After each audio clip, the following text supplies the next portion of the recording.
Question numéro 1.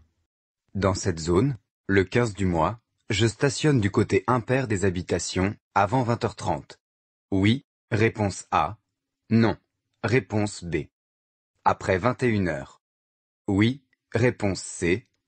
Non, réponse D.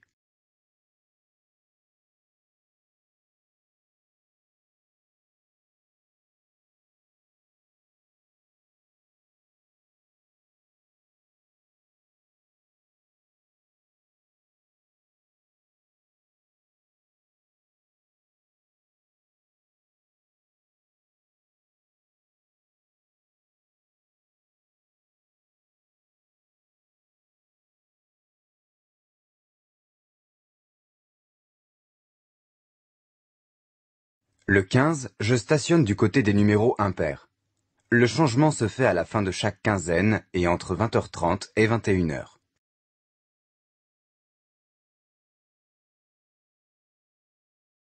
Question numéro 2. Le poids lourd se rabat trop près. Je maintiens mon allure, réponse A. J'accélère, réponse B. Je ralentis pour laisser un intervalle de sécurité, réponse C.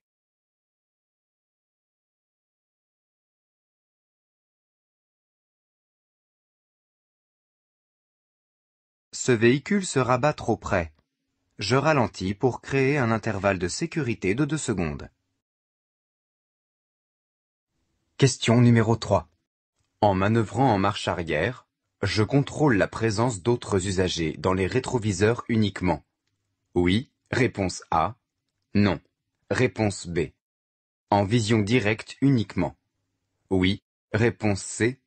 Non, réponse D. Lorsque je manœuvre en marche arrière, je vérifie la présence d'autres usagers et m'assure qu'il n'y a aucun obstacle. Pour cela, je contrôle à la fois dans les rétroviseurs et en vision directe. Essai à nouveau. Dans cette zone, le 15 du mois, je stationne du côté impair des habitations avant 20h30. Oui, réponse A. Non, réponse B. Après 21h. Oui, réponse C. Non, réponse D. Le 15, je stationne du côté des numéros impairs. Le changement se fait à la fin de chaque quinzaine et entre 20h30 et 21h.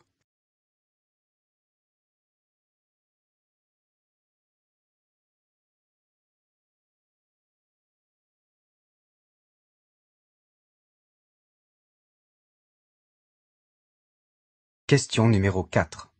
Pour traverser ce tunnel en agglomération, il est inutile d'allumer les feux. Oui, réponse A. Non, réponse B. Il est possible d'allumer les feux de position, réponse C. De croisement, réponse D.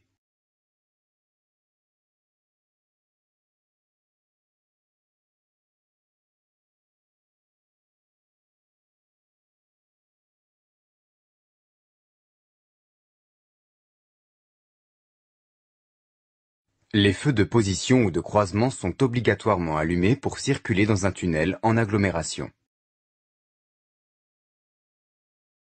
Question numéro 5. Les rétroviseurs extérieurs permettent de contrôler la présence d'autres usagers en vision directe, réponse A, en vision indirecte, réponse B. Je contrôle en vision indirecte dans les rétroviseurs intérieurs et extérieurs, puis je tourne la tête vers l'angle mort pour vérifier en vision directe. Question numéro 6.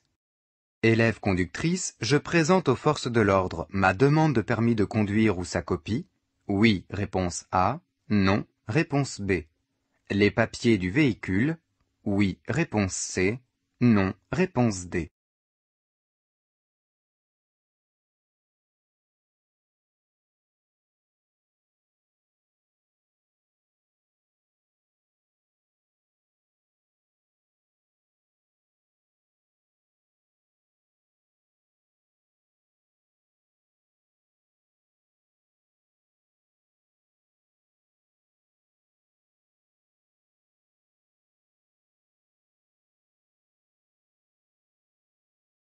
En cas de contrôle par les forces de l'ordre, en tant qu'élève conductrice, je dois présenter la demande de permis de conduire ou sa copie.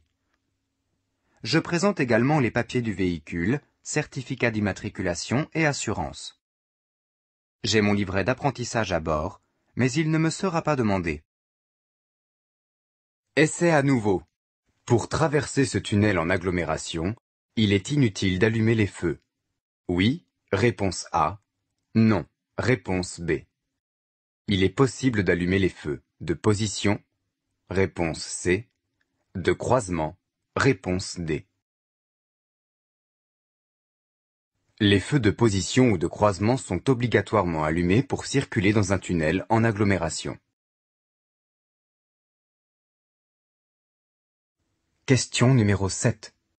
La révision du véhicule se fait en fonction de l'état du véhicule. Oui, réponse A. Non, réponse B. En fonction du nombre de kilomètres. Oui, réponse C. Non, réponse D.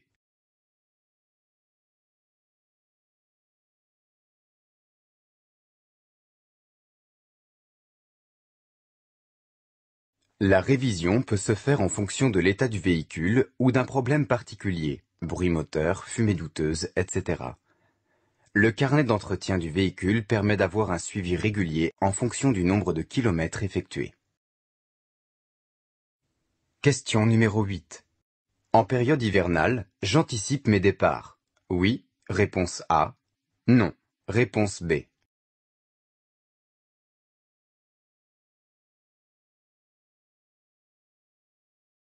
En hiver, j'anticipe les départs en vérifiant la météo.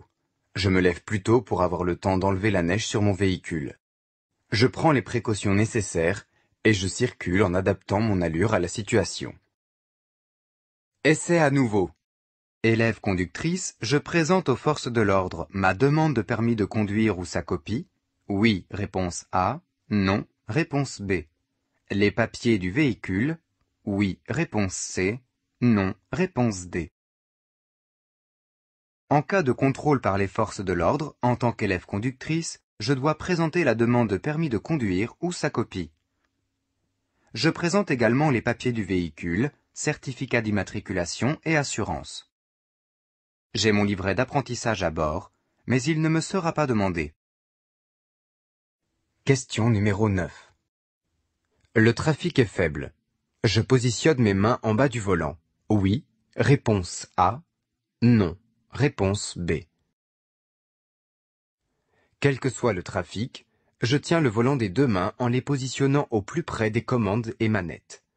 En cas d'urgence, la maîtrise du véhicule est plus rapide et plus efficace. Question numéro 10. Le temps de réaction diminue avec la prise de certains médicaments. Oui, réponse A. Non, réponse B. De vitamines. Oui, réponse C. Non, réponse D. Le temps de réaction est d'environ 1 seconde. Il peut augmenter, mais ne peut pas diminuer avec la prise de médicaments ou de vitamines.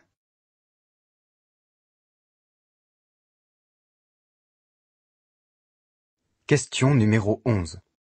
Le danger est plus important en zone A, réponse A. En zone B, réponse B.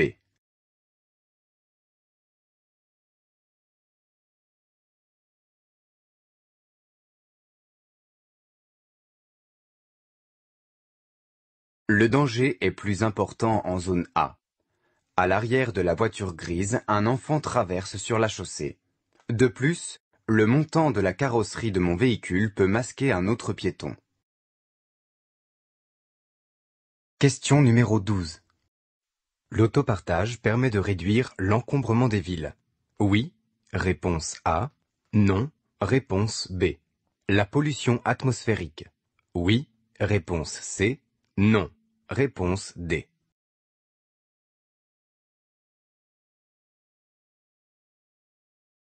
L'autopartage, c'est la location d'une voiture à disposition d'utilisateurs successifs selon leurs besoins. Moins de véhicules, c'est moins d'encombrement et moins de pollution. Essai à nouveau. Le temps de réaction diminue avec la prise de certains médicaments. Oui, réponse A. Non, réponse B. De vitamines. Oui, réponse C. Non, réponse D. Le temps de réaction est d'environ 1 seconde. Il peut augmenter, mais ne peut pas diminuer avec la prise de médicaments ou de vitamines. Question numéro 13. Pour vérifier l'état de conscience de la victime, je lui pose des questions. Réponse A. Je lui demande de serrer ma main. Réponse B. Je fais un prédiagnostic avant d'appeler les secours. Réponse C. Après avoir appelé les secours. Réponse D.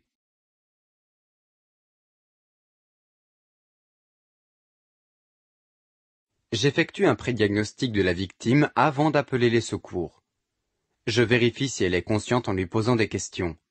Si elle ne me répond pas, je lui demande de serrer ma main. Essai à nouveau. Le danger est plus important en zone A. Réponse A. En zone B. Réponse B. Le danger est plus important en zone A. À l'arrière de la voiture grise, un enfant traverse sur la chaussée. De plus, le montant de la carrosserie de mon véhicule peut masquer un autre piéton. Question numéro 14. Je me situe dans une issue de secours. Réponse A. Je me situe dans une niche de sécurité. Réponse B. Je suis à l'abri de la fumée. Réponse C. Je suis à l'abri du feu. Réponse D.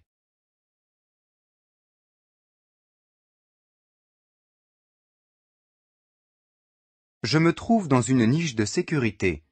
Des extincteurs et un poste d'appel d'urgence sont à ma disposition. Cependant, je ne suis pas à l'abri de la fumée ou du feu. Question numéro 15. Les plaques d'immatriculation de mon véhicule sont abîmées. J'encours une amende. Réponse A. Une immobilisation du véhicule. Réponse B. Un retrait de points. Réponse C.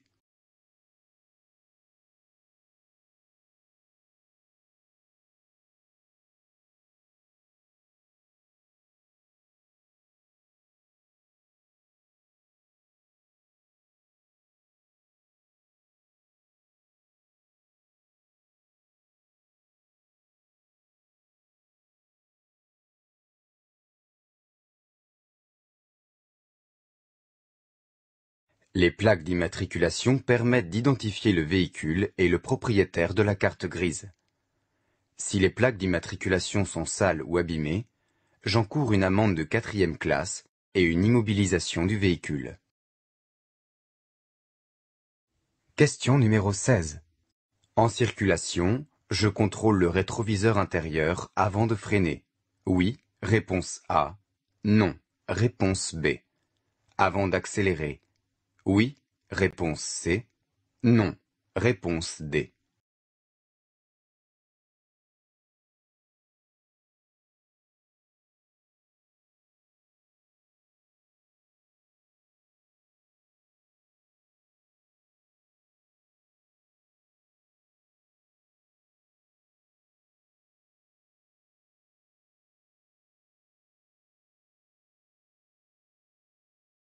Je contrôle le rétroviseur intérieur avant tout changement d'allure. J'évite de surprendre un usager en freinant brusquement.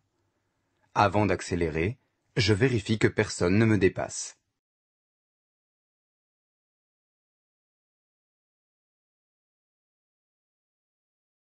Essai à nouveau.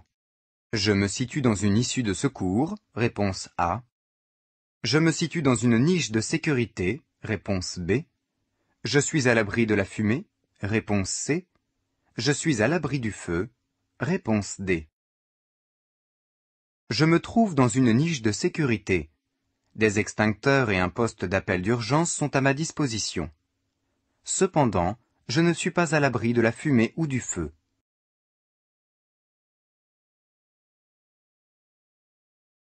Question numéro 17. Être correctement installé au poste de conduite élimine les angles morts. Réponse A. Améliore la visibilité, réponse B. Supprime toute fatigue, réponse C.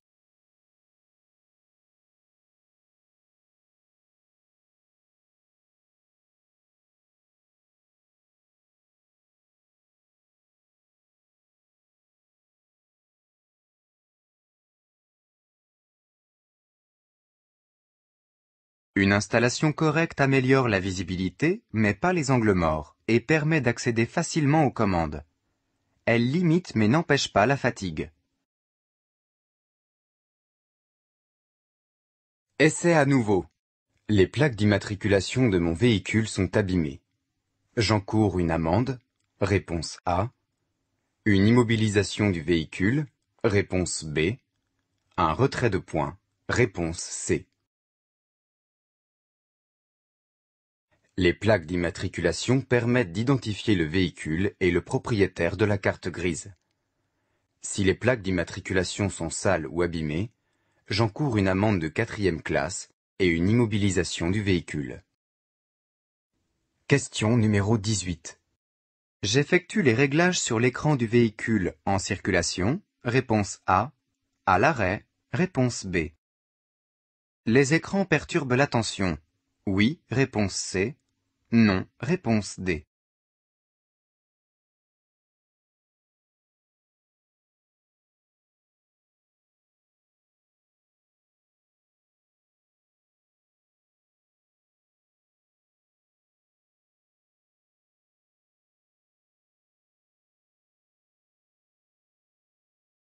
Je m'arrête quel que soit le type de réglage à effectuer sur le véhicule.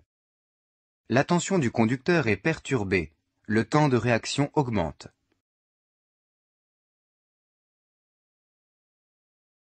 Essai à nouveau. En circulation, je contrôle le rétroviseur intérieur avant de freiner. Oui, réponse A. Non, réponse B. Avant d'accélérer. Oui, réponse C. Non, réponse D.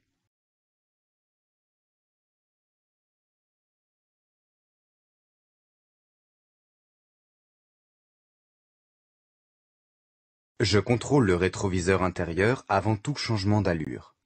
J'évite de surprendre un usager en freinant brusquement. Avant d'accélérer, je vérifie que personne ne me dépasse. Question numéro 19.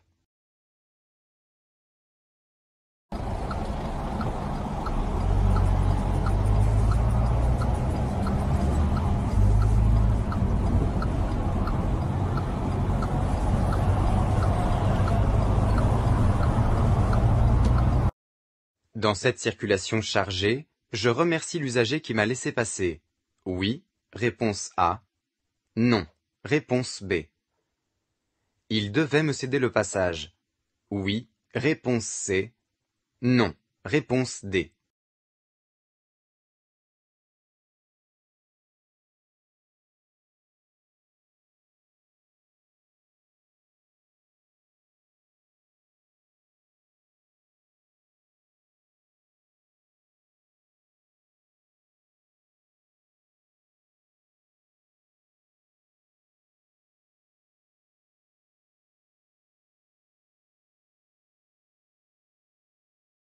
Je circulais sur une voie d'insertion et c'est moi qui devais céder le passage. Dans une circulation chargée, la citoyenneté veut qu'on laisse s'insérer un véhicule sur 2.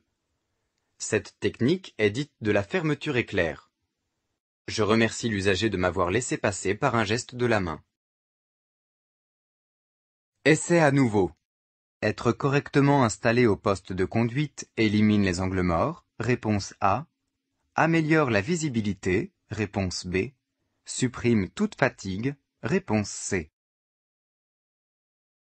Une installation correcte améliore la visibilité, mais pas les angles morts, et permet d'accéder facilement aux commandes. Elle limite mais n'empêche pas la fatigue. Question numéro 20.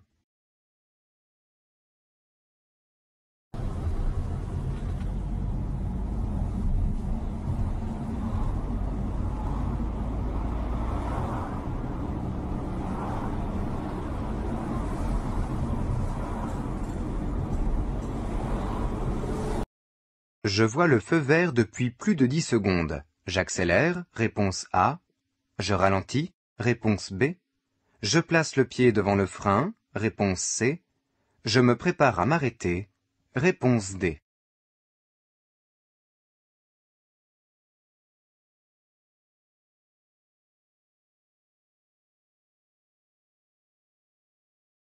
Le feu est vert depuis plus de 10 secondes.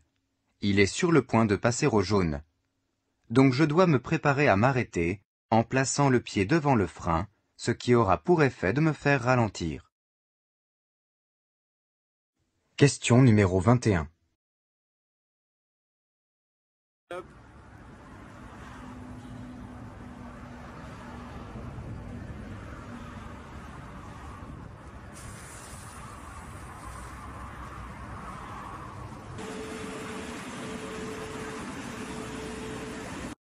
Mon véhicule est très chargé. J'ajuste la pression des pneus. À chaud de plus 0,3 bar. Oui, réponse A. Non, réponse B. À froid de moins 0,3 bar. Oui, réponse C. Non, réponse D.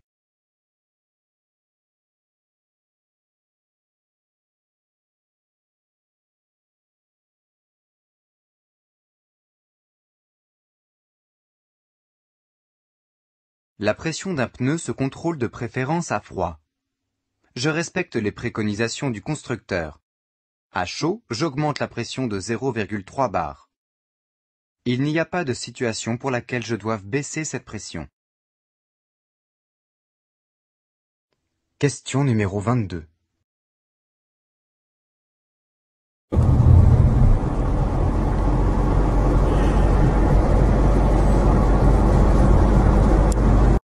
Il est temps de fermer les vitres. Réponse A. De m'arrêter et de dormir. Réponse B. De passer le volant à un autre conducteur en forme. Réponse C. De continuer ma route. Réponse D.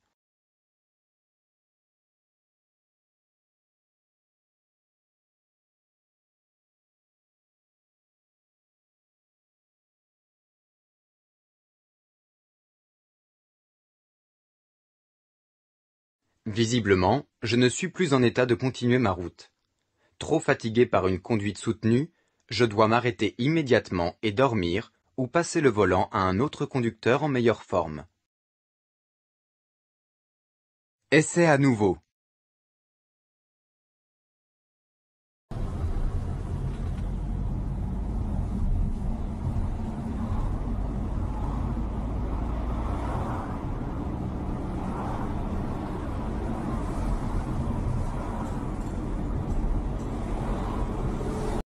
Je vois le feu vert depuis plus de 10 secondes. J'accélère, réponse A. Je ralentis, réponse B. Je place le pied devant le frein, réponse C. Je me prépare à m'arrêter, réponse D. Le feu est vert depuis plus de 10 secondes. Il est sur le point de passer au jaune. Donc je dois me préparer à m'arrêter en plaçant le pied devant le frein, ce qui aura pour effet de me faire ralentir. Question numéro 23. Je dépasse, réponse A. Je renonce au dépassement, réponse B. La chaussée est à double sens de circulation et la visibilité est mauvaise. Je risque un choc frontal avec un véhicule arrivant en sens inverse. Je renonce au dépassement. Essai à nouveau.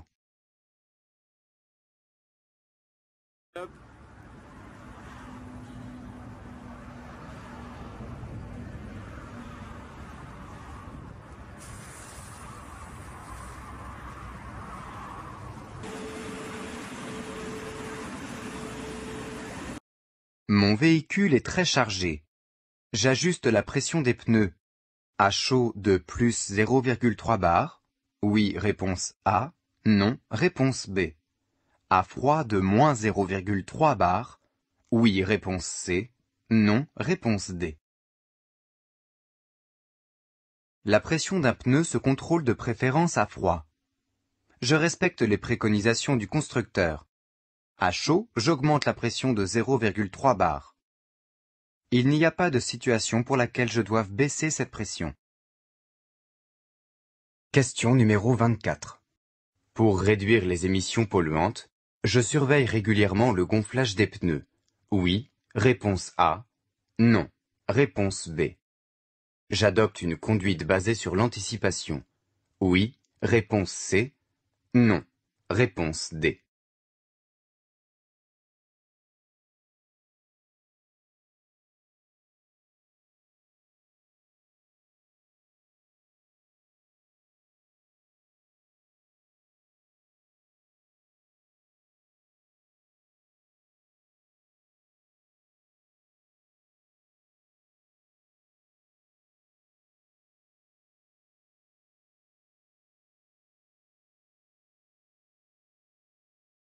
Pour maîtriser la consommation, je surveille la pression des pneus, je fais l'entretien régulier de mon véhicule et j'adopte une conduite souple et anticipée.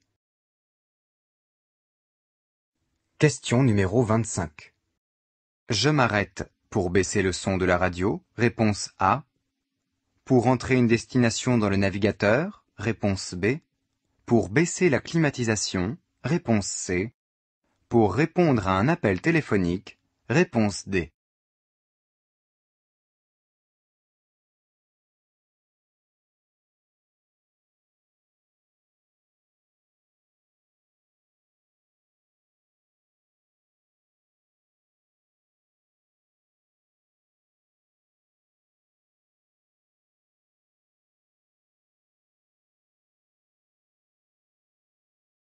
Il y a des commandes que je peux exécuter sans avoir à m'arrêter, comme le réglage du volume du son de la radio, le niveau de la climatisation, les clignotants et toutes les commandes du véhicule. Mais pour le réglage du navigateur ou pour téléphoner, je m'arrête. Question numéro 26. En dépassant, je laisse le clignotant actionné. Oui, réponse A. Non, réponse B. Je serre le côté droit. Réponse C. Gauche. Réponse D.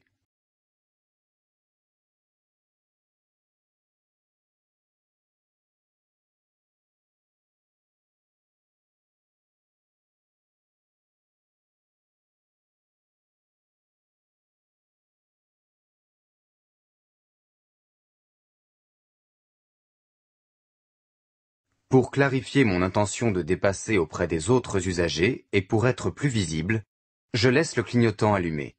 Je serre le côté gauche. Question numéro 27. Je cède le passage à droite. Oui, réponse A. Non, réponse B. Au véhicule bleu. Oui, réponse C. Non, réponse D.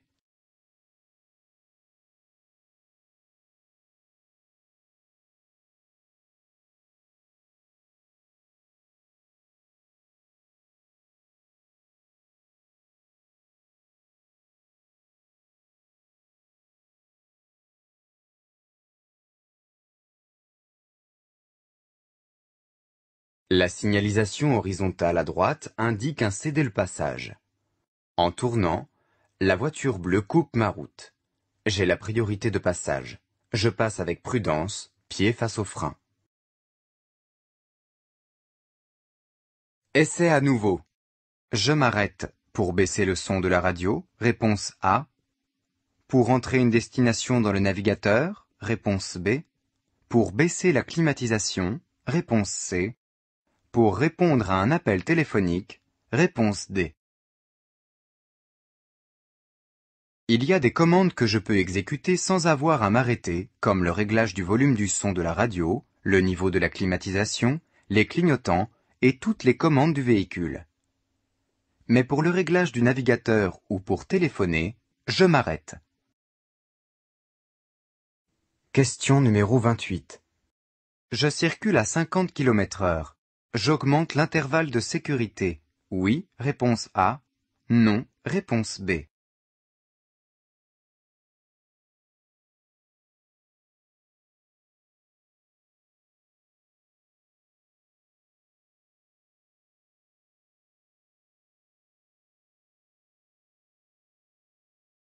En dépassant ou en suivant un autre usager, je dois respecter un intervalle minimum de 2 secondes, soit à 50 km/h, environ 30 mètres.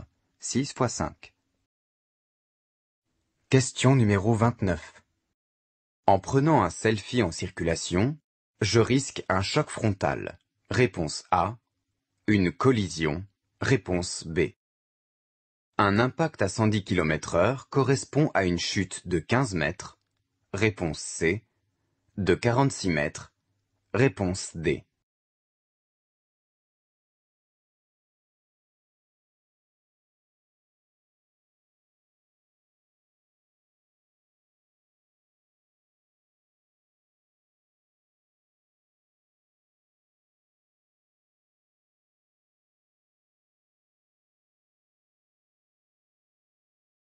Le conducteur prenant un selfie en circulation risque un choc frontal et une collision en déviant sa trajectoire ou en loupant un usager qui freine. À 110 km/h, un impact correspond à une chute de 46 mètres. Question numéro 30. À un stop, je marque obligatoirement l'arrêt. Oui, réponse A. Non, réponse B. Je cède le passage à gauche, réponse C. À droite, réponse D.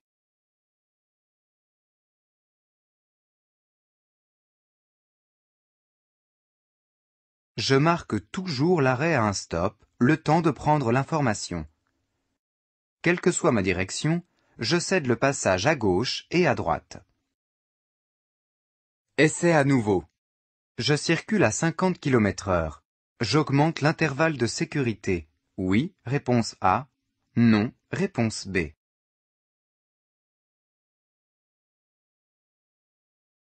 En dépassant ou en suivant un autre usager, je dois respecter un intervalle minimum de 2 secondes, soit à 50 km/h, environ 30 mètres. 6 x 5. Question numéro 31. Lorsque j'installe la roue de secours, je vérifie son gonflage. Oui, réponse A. Non, réponse B. Son état. Oui, réponse C. Non, réponse D.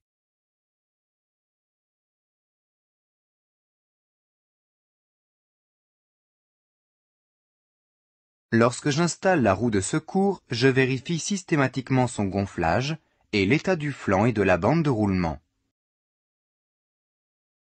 Question numéro 32. Le réactif chimique dépasse le repère et il est de couleur verte. Je suis positif à l'alcool. Oui, réponse A. Non, réponse B.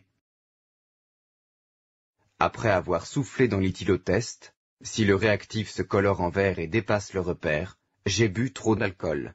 Je suis donc positif à l'alcool. Je ne prends pas le volant. Question numéro 33. Sur ces zébras, la circulation est autorisée. Oui, réponse A. Non, réponse B. L'arrêt est autorisé. Oui, réponse C. Non, réponse D.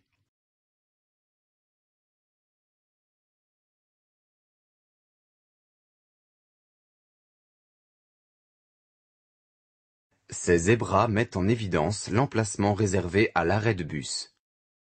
Pour tous les autres usagers, l'arrêt et le stationnement y sont interdits. La circulation y est autorisée. Question numéro 34.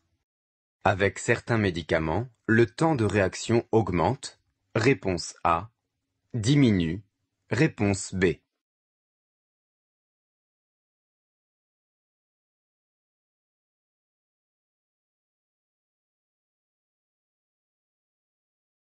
En fonction du type de médicament, le temps de réaction peut augmenter sensiblement et être très nettement supérieur à 1 seconde.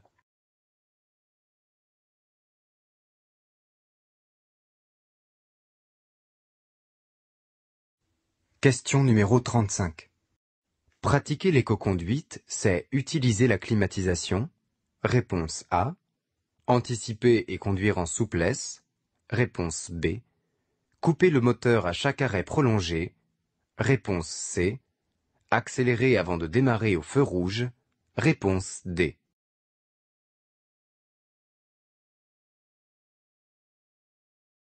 Anticiper, conduire en souplesse, respecter les distances de sécurité, conserver une vitesse stable, sans à-coups, utiliser le stop and start, ou à défaut couper le moteur dès que l'arrêt est supérieur à 20 secondes, ça, c'est le début de l'éco-conduite. Question numéro 36. Les passagers de ce camping-car ont le droit de voyager couchés, réponse A, debout, réponse B, ceinturés, réponse C.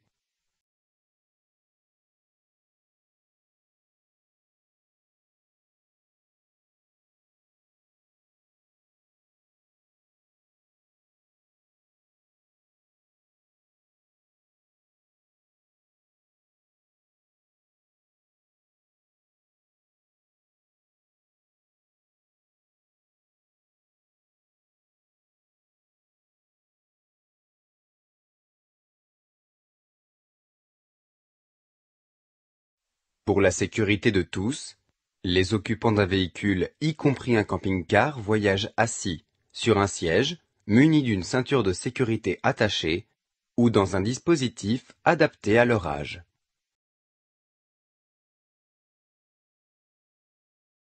Question numéro 37. Avant de prendre le volant, je prends soin de retirer mon manteau. Oui, réponse A. Non, réponse B. La chaleur peut perturber mon attention. Réponse C. Ma vigilance. Réponse D.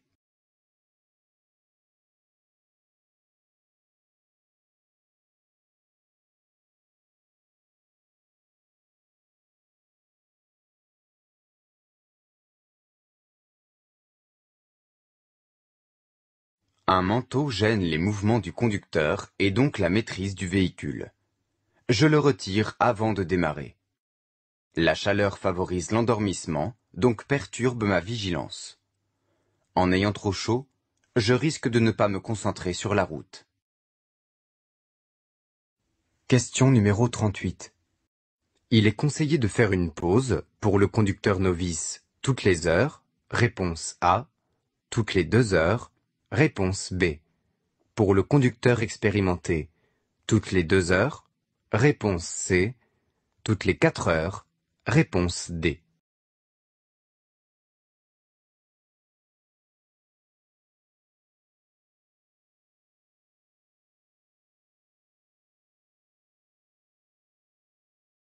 Un conducteur novice fatigue plus vite qu'un conducteur expérimenté. C'est pourquoi on recommande une pause d'au moins un quart d'heure toutes les heures pour le débutant. Chez le conducteur expérimenté, il est conseillé de faire une pause d'au moins un quart d'heure toutes les 2 heures.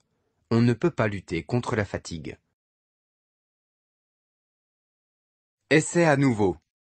Les passagers de ce camping-car ont le droit de voyager couchés. Réponse A. Debout. Réponse B. Ceinturés.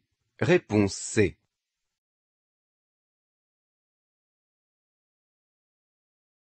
Pour la sécurité de tous, les occupants d'un véhicule, y compris un camping-car, voyagent assis, sur un siège, muni d'une ceinture de sécurité attachée, ou dans un dispositif adapté à leur âge.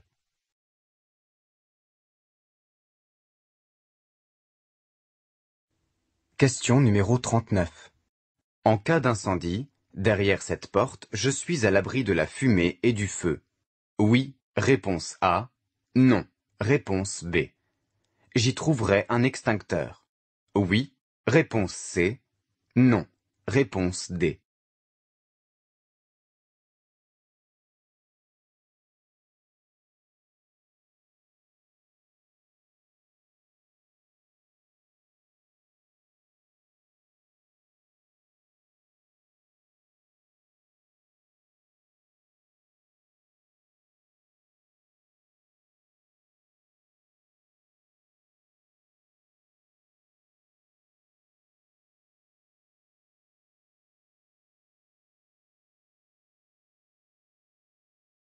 En me dirigeant vers une issue de secours, je serai à l'abri de la fumée et du feu, puisqu'il y a une sortie vers l'extérieur. Les extincteurs sont uniquement mis à disposition dans les niches de sécurité. Question numéro 40. Dans ce parking ouvert à la circulation publique, Les règles du code de la route s'appliquent. Oui, réponse A. Non, réponse B.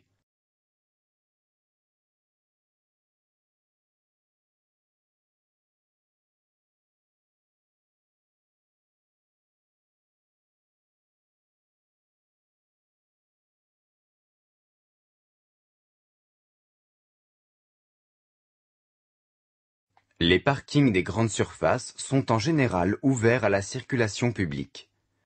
La circulation est donc réglementée par le code de la route. Je respecte donc les règles de la priorité. Essai à nouveau. En cas d'incendie, derrière cette porte, je suis à l'abri de la fumée et du feu. Oui, réponse A. Non, réponse B. J'y trouverai un extincteur. Oui, réponse C. Non, réponse D. En me dirigeant vers une issue de secours, je serai à l'abri de la fumée et du feu, puisqu'il y a une sortie vers l'extérieur. Les extincteurs sont uniquement mis à disposition dans les niches de sécurité.